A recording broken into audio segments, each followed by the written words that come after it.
Salem is considered one of the darkest chapters in American history, a mass hysteria that would lead to the deaths of innocent people. Imagine your neighbors, friends, and even your own family turned on you and accused you of being a witch. That's the terrifying reality that gripped the Massachusetts Bay Colony in 1692. It all began with a group of young girls in the town of Salem who started displaying odd symptoms after playing a fortune-telling game, likely from an illness, that were misinterpreted as possession. They accused the family's enslaved worker, Tituba, of being a witch. Tituba was coerced into confessing after being attacked, and the town became paranoid.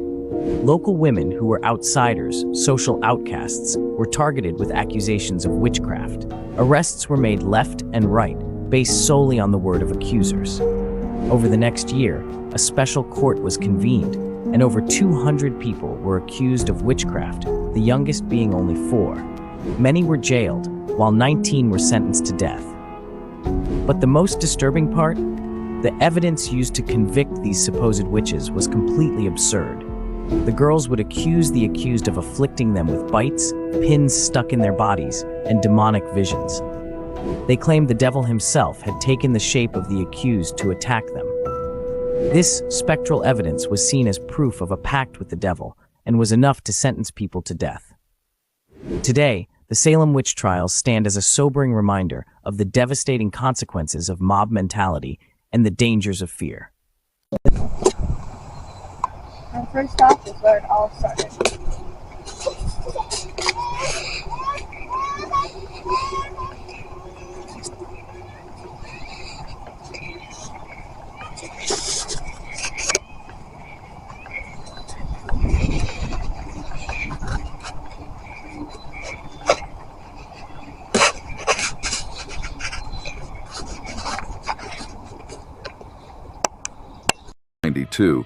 Story sheds light on how fear and prejudice fueled the hysteria. She was an enslaved woman of indigenous or African descent, living in the household of Reverend Samuel Parris in Salem Village. When the young girls in the Parris household, including Betty Parris and Abigail Williams, began exhibiting strange fits and claiming they were being tormented by witches, suspicion fell on Tituba, along with 2 other women, Sarah Good and Sarah Osborne. Unlike the other accused, Tituba confessed to practicing witchcraft, likely under the pressure of intense interrogation. In her confession, she described fantastical visions of flying dick and seeing the devil in the form of animals. She also claimed that other members of the community were involved in a witch conspiracy.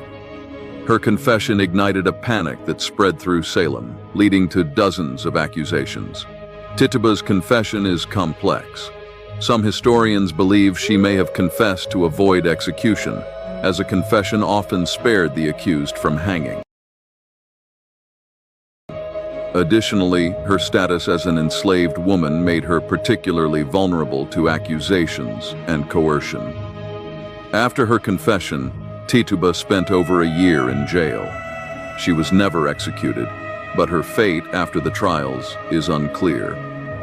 Her story highlights the racial and social dynamics at play in the Salem witch trials, where fear, superstition, and scapegoating led to tragedy. Tituba. And now we're going to see if Tituba can talk to us.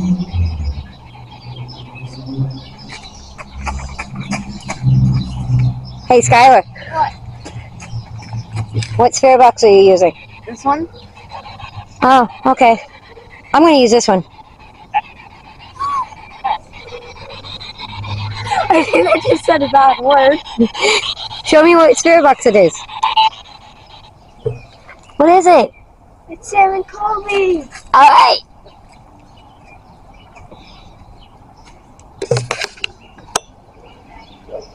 Cops are after us. We mentioned Sam and Colby and the cops come after us. Yeah. We're not trespassing. We're not trespassing. We don't know where it is. All right, go ahead. Ask Tituba some questions.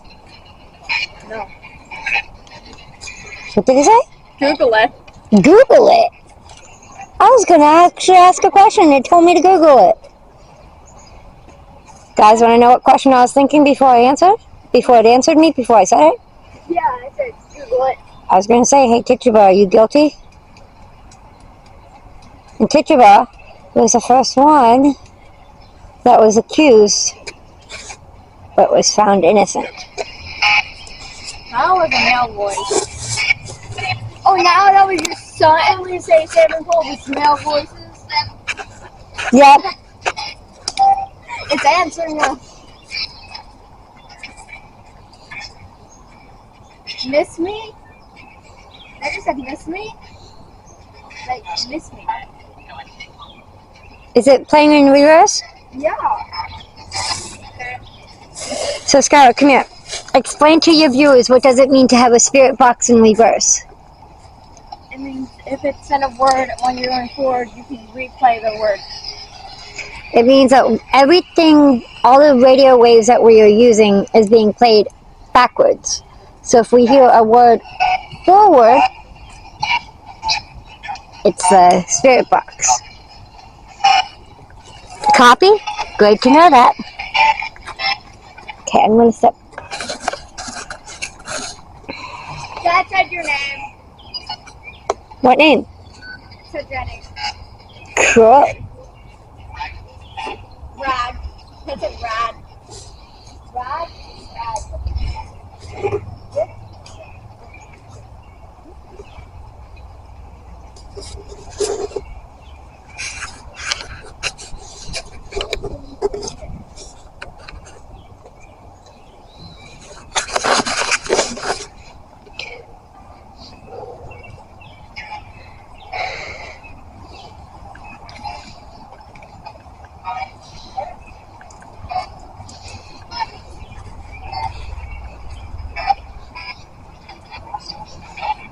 Nothing. What do you have? I was not looking for something I didn't see you. Were you worried that they got me? Yeah. I was worried I ran away from it because I was like,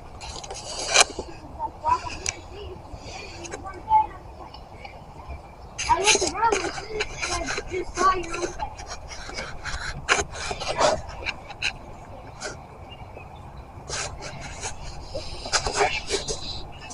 has it?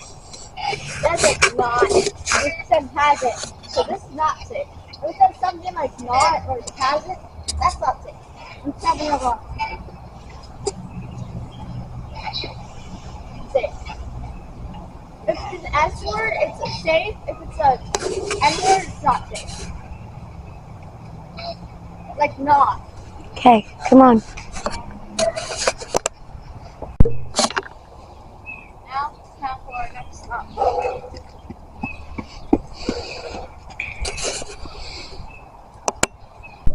Now we're at the Witch's Memorial.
And now here's the judge.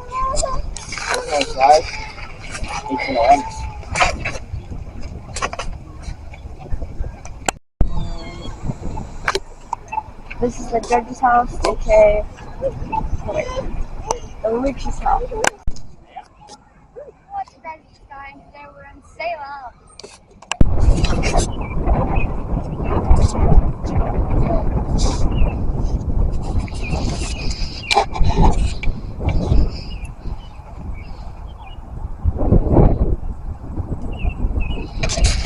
Trials. But have you heard the mysterious story of Giles Corey? He's unfortunately one of the lesser known people from the trials. However, some say that his final moments left a curse on Salem for generations. In 1692, a farmer from Salem Village named Giles Corey was accused of witchcraft. But he didn't want to stand trial. Why? Because if he was found guilty, authorities would seize his land and leave his family with absolutely nothing. Giles refused to enter a plea and instead decided to stay silent. And by doing so, this angered people quite a bit. In response, the court tried to make him confess in a very painful way. Giles was unfortunately taken and placed with a wooden board over top of him and heavy stones on top to try to pressure him into giving a confession. But like always, he stayed silent. He endured it all for days and days and days. And close to his final moments, the only words that he muttered was "more weight." According to legend, before he died, Giles cursed the sheriff and the town of Salem. And shortly after, the sheriff, George Corwin, passed away very unexpectedly. But that's not all. For over 300 years, every single sheriff in Salem suffered from mysterious illnesses or passed unexpectedly. This would go on all the way up until the 1990s when the sheriff was moved out of the town of Salem. Today, there is a memorial for Giles Corey and his wife, Martha Corey, and you can visit them. It's very, very peaceful there. But even today, some people do believe that Giles's curse lingers over the town of Salem. And if you visit the old cemetery where he was laid to rest, some say you might feel an intense feeling of pressure, almost as if the curse is still there waiting. So next time you hear about the Salem witch trials, remember the name Giles Corey and the curse that he left behind. Until next time. And now we are on Chapter's Judge.